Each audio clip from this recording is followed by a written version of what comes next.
o inventário, o formal de partilha. Esta situação perdura por mais 13 anos, até que esta função passa a ser exercida pelo oficial de registro de imóveis. Isto com a Lei 1237, de 29/9/64.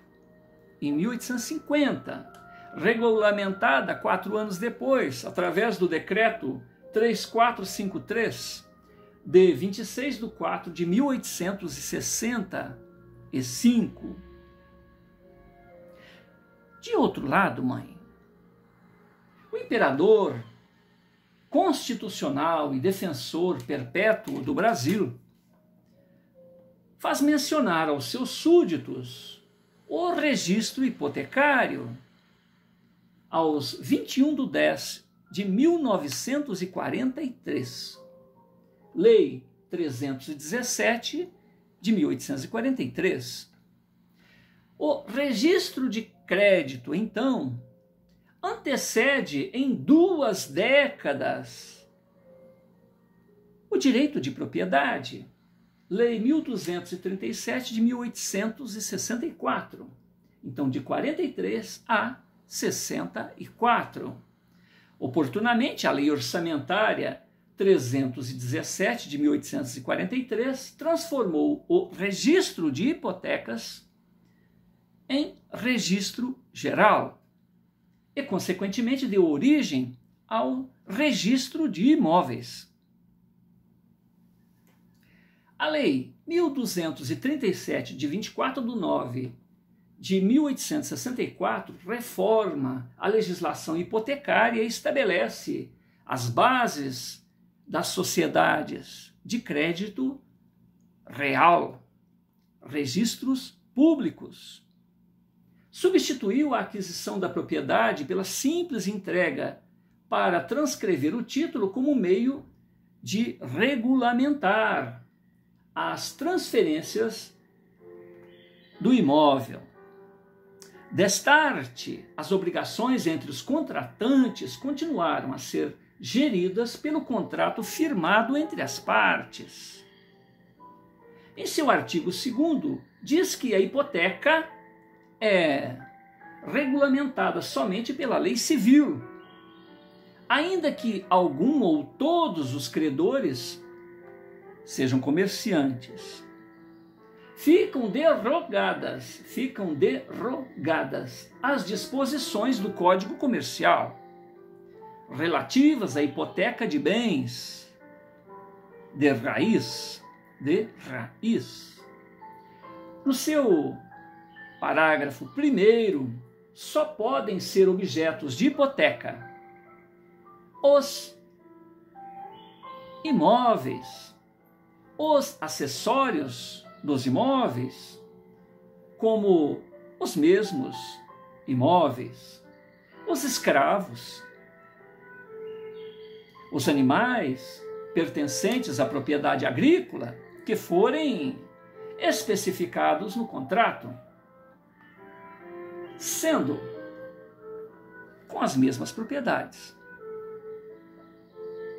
O domínio direto dos bens enfitêuticos, ou seja, direito real em contrato perpétuo, alienável e transmissível para os herdeiros, pelo qual o proprietário atribui a outrem o domínio útil de imóvel. Para herdeiros, pelo qual o proprietário atribui a outrem, repetindo, o domínio direto dos bens enfitêuticos, direito real em contrato perpétuo, alienável e transmissível para os herdeiros, pelo qual o proprietário atribui a outrem o domínio útil de imóvel, contra o pagamento de uma pensão anual certa e invariável. Aforamento. O domínio útil dos mesmos bens, independentemente da licença do senhorio. o qual não perde, no caso, a alienação, o direito de opção. Desnecessárias, mamãe, as considerações a respeito das formas de transmissão ou dos títulos que garantam tais bens, consequentes à declaração de vontade de atos, repetindo, desnecessárias as considerações a respeito das formas de transmissão ou dos títulos que garantam tais bens, consequentes à declaração de vontade e atos intervivos, atendendo desde as expectativas e formalidades legais, desde as respectivas formalidades legais até as consequentes sucessões hereditárias. No século XIV, Portugal se inspirou em formas hispânicas para regulamentar esta situação e, posteriormente, no século XVII, nas ordenações filipinas, onde na aquisição do domínio não basta simplesmente o título, mas deve aceder à tradição. E que sem esse atendimento à tradição, só se tem direitos pessoais. E estas formas de registros públicos sofreram sucessivas adaptações, sendo norteadas pela data do respectivo registro. Mamãe,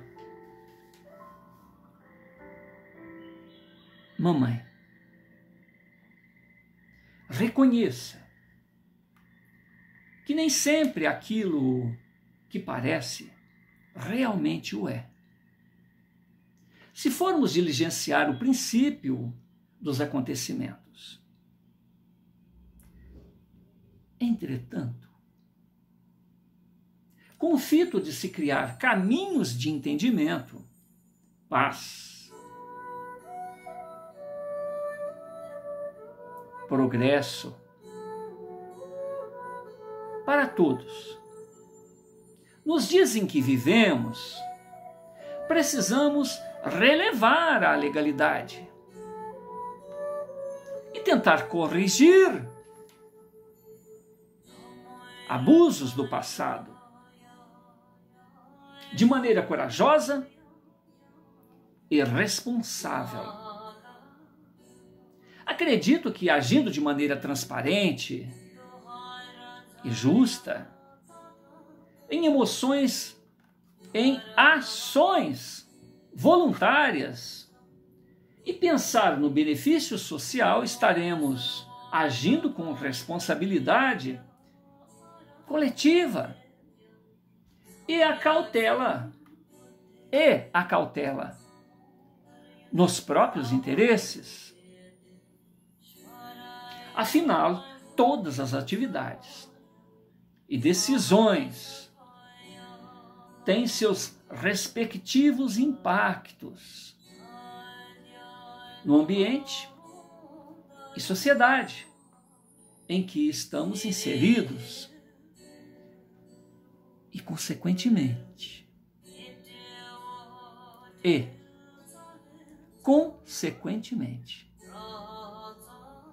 o inevitável caminho de retorno à fonte de origem, ou seja, a nós outros. Ignorar o desconforto geral, as partes afetadas por alguns privilégios e lucros, é desguarnecer o futuro pessoal, uma vez que inevitavelmente esses problemas irão chegar à nossa porta e pagaremos alto preço pela indiferença, insensibilidade, em fútil tentativa de se desobrigar da racionalidade. Destes esforços que mostram que estamos em um processo irrefreável de conquistas éticas e de produção para o bem comum. Então, melhorar as condições ao redor é garantir o próprio bem e se manter engajado em novas possibilidades. Ou aquecemos a estes temas de boa-fé, ou pressões sociais farão com... ou pressões sociais ou farão com maiores sanções. Repetindo,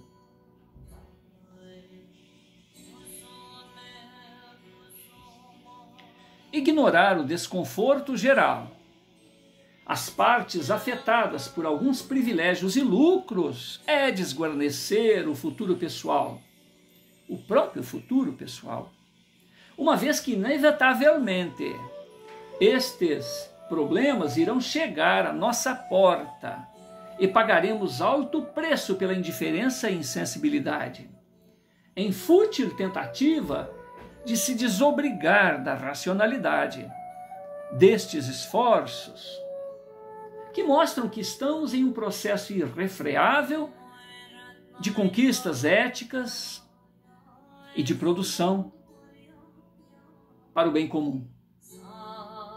Então, melhorar as condições ao redor é garantir o próprio bem e se manter engajado em novas possibilidades.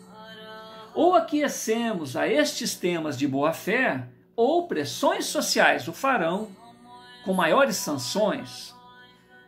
Ou aquecemos a esses temas de boa-fé, ou pressões sociais o farão com maiores sanções. Portanto, o tema, longe de ser um simples delírio,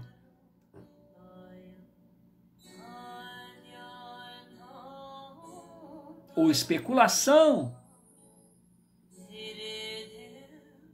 deve ser levada a um campo de reflexão profunda que trará abençoados benefícios mútuos.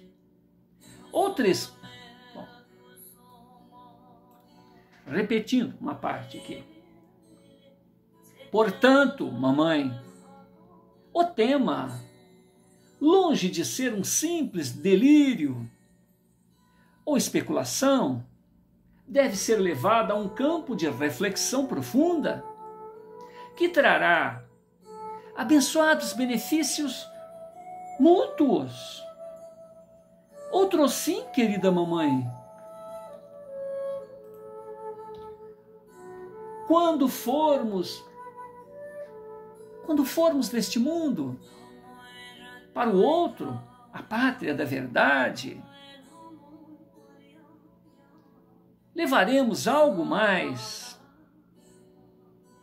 que a consequência de nossos desejos e realizações. Outro sim, querida mamãe. Quando formos deste para o outro mundo, levaremos algo mais que a consequência de nossos desejos e realizações. Diante destas conjecturas, Dona Felina, Diná e os outros que oportunamente deram sua atenção ao José, ficarão deslumbrados e seguros, rememorando todas as afirmações anteriores proferidas pelo jovem e as consequências funestas de terem sido ignoradas, não restando qualquer postura senão a do silêncio afirmativo, aquecendo, confirmando, concordando com o irrefutável. Enquanto isto, em assembleia, na casa de próspero agricultor da região, Sarvinho, primogênito de Dona Felina e senhor Manuel Mansol, irmão mais velho de Giuseppe e Diná, continua a sua ingênua e atemporal exposição, inflada de ódio e intenções de gratuitas violências. Seu ânimo aterrorizante ultrapassa sua capacidade de argumentação.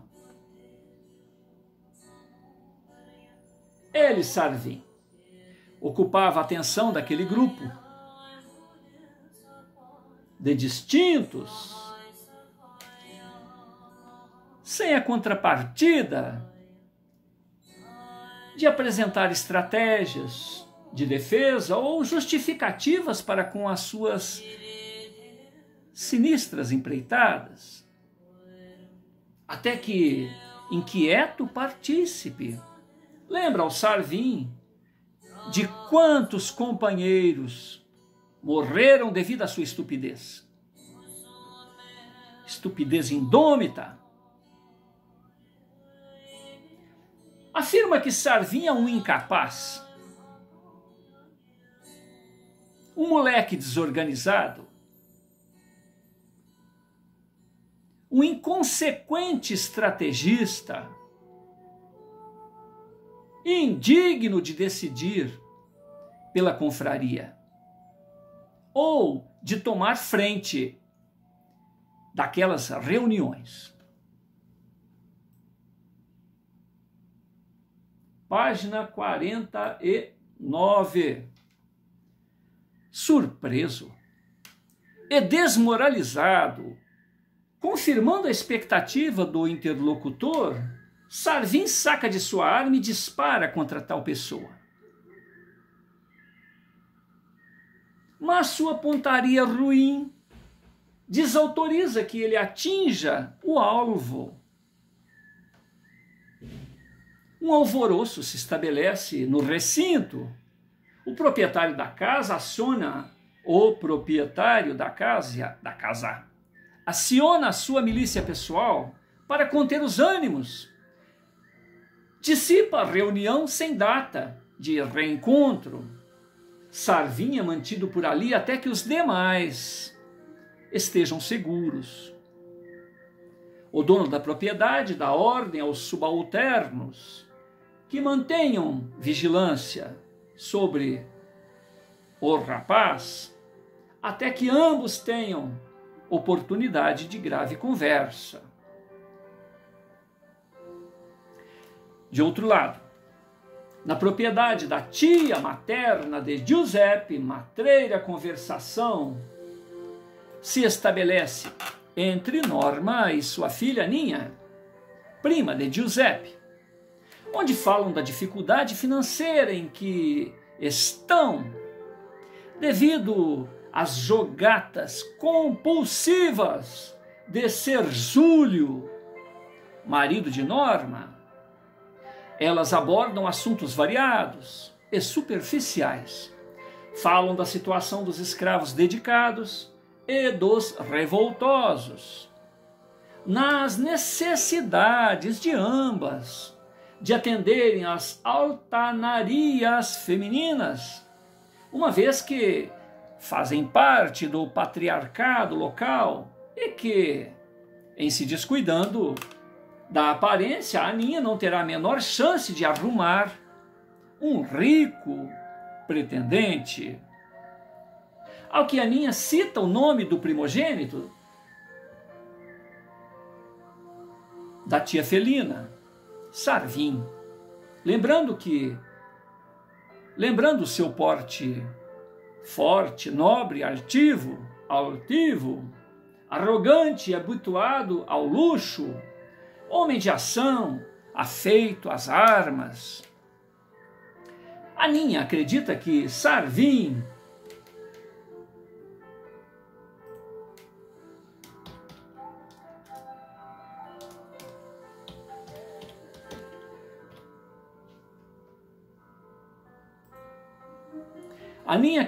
que Sarvim é perfeito e que ninguém pode com ele.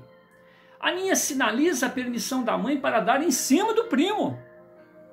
Ao que a genitora analisa o caso e fala do desagrado e do vexame de que o jovem é alvo.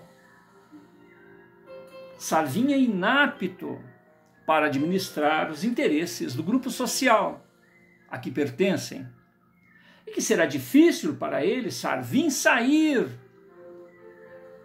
desta desonra. Concluindo, dizem as más línguas que o grupo de nobres irá tirar qualquer autoridade do Sarvim. Norma tinha pressa em casar a Aninha, pois que estavam prestes a perder a propriedade que já estava hipotecada, junto aos credores. Então os nomes de familiares e conhecidos vão se desfilando entre ambas, até que Aninha se lembra do Giuseppe, o que faz com que Norma tenha uma reação imprópria, irracional, de repúdio, uma vez que o que estava em jogo era se safarem da breve e fatal ruína. A princípio, Norma lança os piores adjetivos a respeito do rapaz, Giuseppe: doido, maluco, lunático.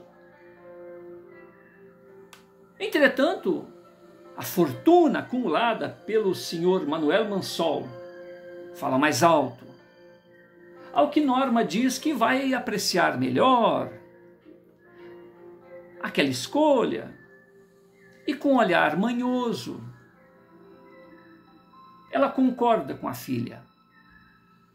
Fingindo não concordar, ela, Norma, busca ser coerente ao repúdio que sempre exteriorizou em relação ao Giuseppe. E não seria de outro modo se não concordar, pois que aquela ampla riqueza da família Mansol logo estará nas mãos dos filhos do falecido. Jovens solteiros, disponíveis, fragilizados pela perda do patriarca, Norma conclui que a consanguinidade vai facilitar o flerte entre os jovens e que será de bom alvitre visitar mais frequentemente, mais a miúde, a sua irmã Felina, na companhia de Aninha, para que ela possa dar apoio moral aos primos.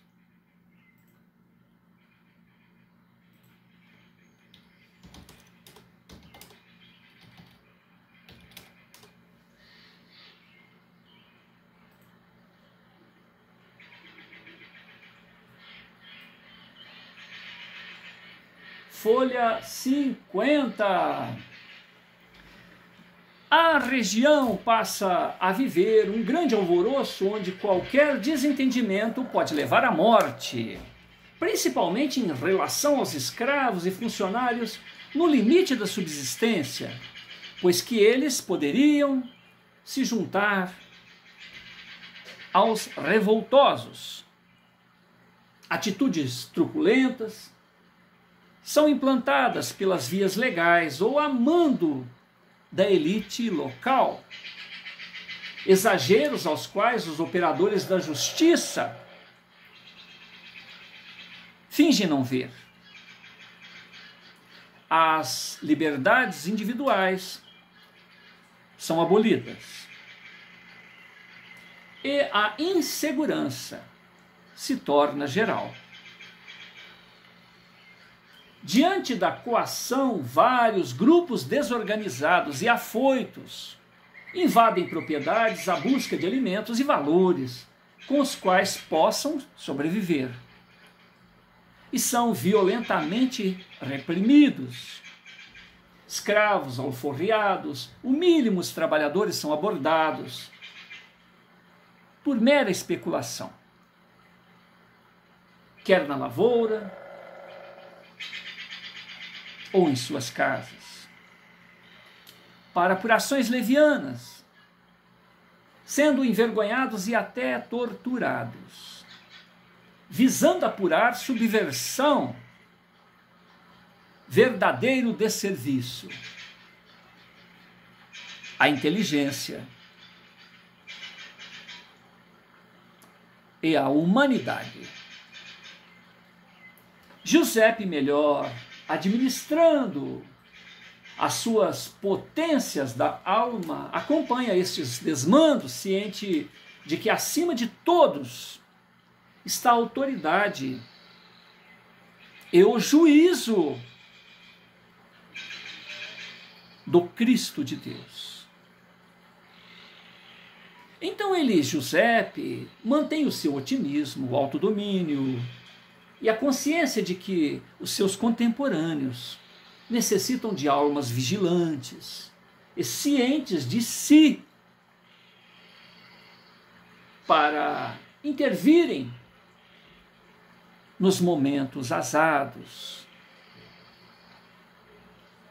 Então Giuseppe, fica atento ao seu posto de sentinela iniludível do amor cristão.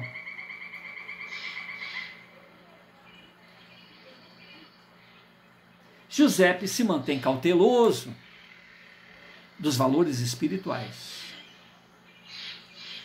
e busca preparar os seus fraternos para as dores futuras. Sempre que possível, Giuseppe, se aproxima de Sarvin e tenta diálogo.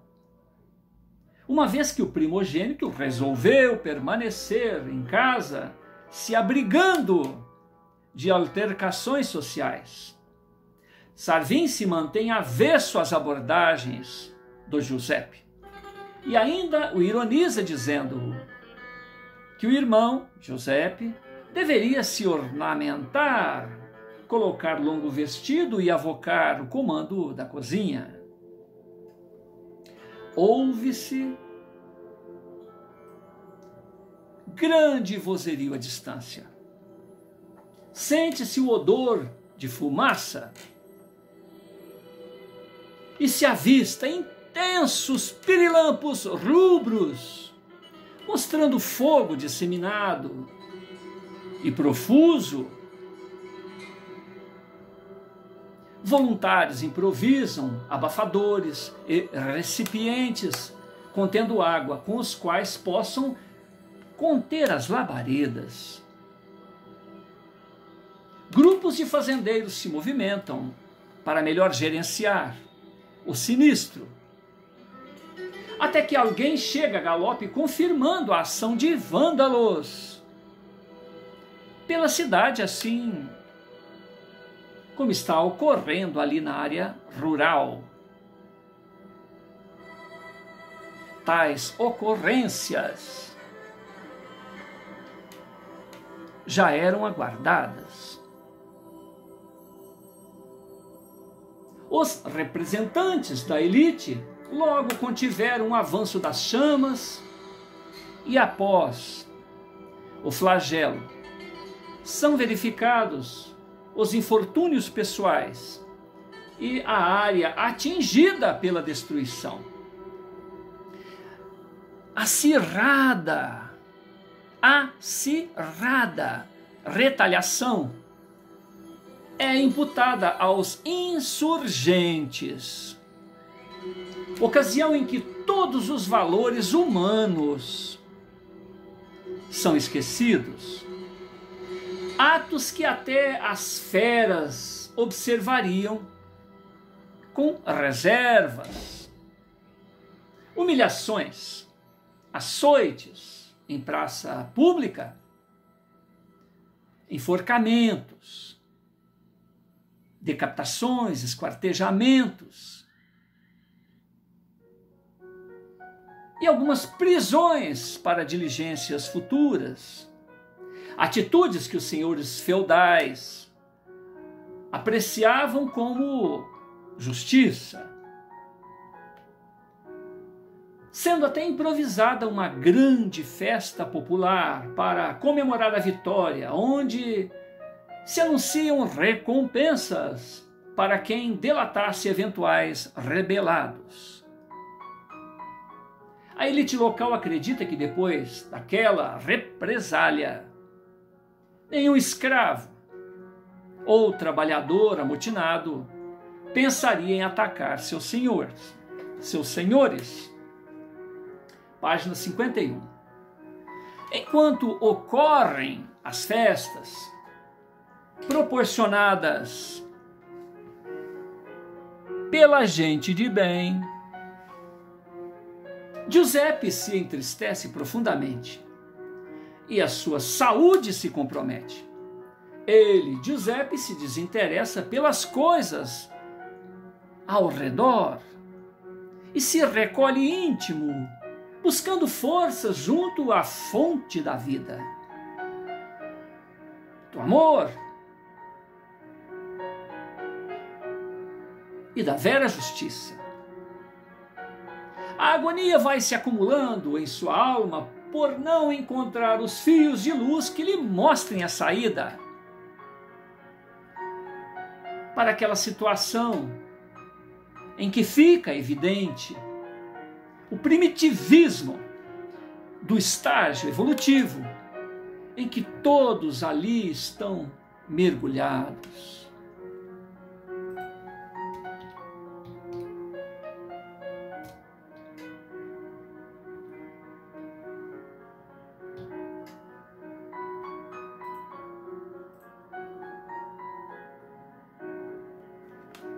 Ainda na página 51, sua alma desdobrada encontra uma dupla realidade: a de abarcar